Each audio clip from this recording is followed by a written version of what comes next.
Things to consider before you do full mouth reconstruction. Number one is patient expectation, and I have said this again and again. You need to make sure you can meet patient expectation, or if patients got unrealistic expectation and if you can't meet them, please do not treat those patients. If you can't get on with the patient or patient doesn't get on with you, then again, do not start full mouth reconstruction. So the patient expectation is really important. Number two is type of wear.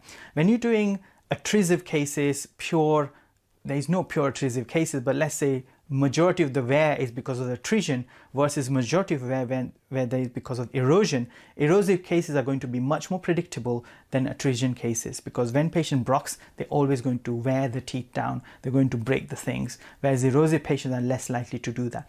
Number three is TMJ Health. If this patient has got healthy TMJ, if there is an issue with TMJ, do not do full mouth reconstruction until you have sorted the TMJ issues out. Even after that, you're going to limit how much OVD you're going to raise. Number four is smile line. You need to make sure a patient's smile line is, aligned after you finish your full mouth reconstruction. Many times when patients smile, rare cases, because of the dentoalveolar compensation, they smile and they're showing the whole tooth. Now, if you just do additive full mouth reconstruction in those cases, where you just increase the length of the teeth, it will not look good. Many of those cases may need orthodontic treatment or crown lengthening in order to get a better aesthetic result.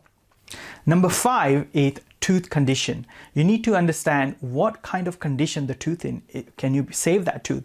Does that tooth got post and core crown? Because when you raise OVD, you kind of committed to at least replace teeth in one arch. And if that arch has tooth with a post and core crown with a long post, you may struggle to take the post out and patient might end up losing that tooth. So that's something you need to understand, how heavily restored that tooth is. If it's really heavily restored, can you restore it?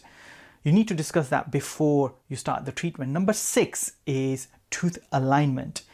And this is really major aspect of it. When I am doing full mouth reconstruction, or when I'm teaching or mentoring full mouth reconstruction, I would say 90% of the cases would need tooth alignment of some sort, orthodontic treatment of some sort. And the reason is when patient has tooth wear and dentoalveolar compensation, by default, teeth are not in the position they should be.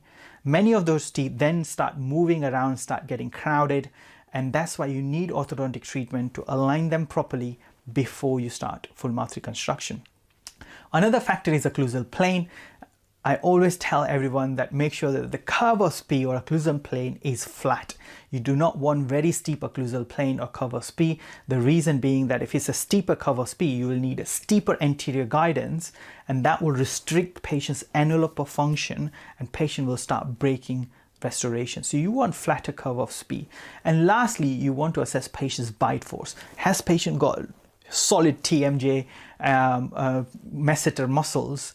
And if patients got big masseter muscles and patients like really strong, they are able to break your restoration. And this is something you need to let the patient know and give patients sort of protective splint to wear. However, you can't control the daytime tooth wear, and that's why many times patient breaks things. So these are the factors you need to consider when you're doing full mouth reconstruction.